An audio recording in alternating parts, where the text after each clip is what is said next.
Hello, today I'm going to be showing you how to get started with GLSL Canvas. So you can find GLSL Canvas at zalos.com. You go down here to GLSL Canvas. When you click it, you'll be met here with the main menu.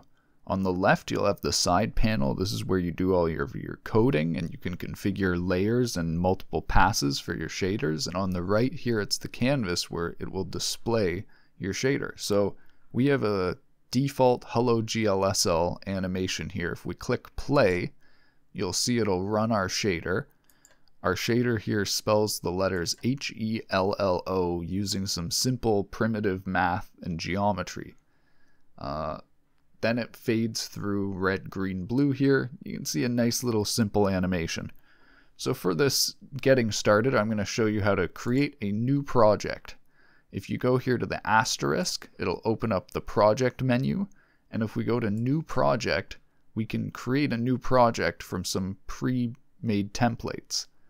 I'm going to select Graphing 1D. Now that we've created our new project, I'm going to rename it to Square Root Graph. So for this example, we're going to graph the square root function. Now we can go back to the main menu and you'll see it's loaded our template code.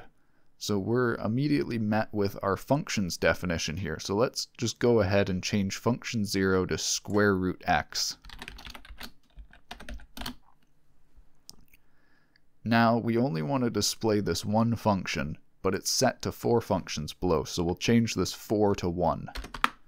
And that's all we need to do. This graphing template is already set up. So if we click play, you'll see here it has graphed the square root function.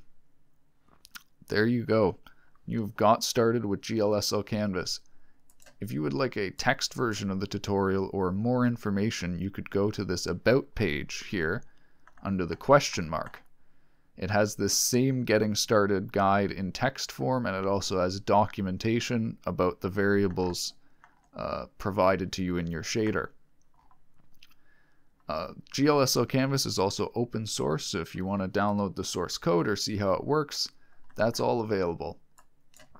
Thank you for watching. I hope GLSL Canvas is useful to you, and good luck making shaders.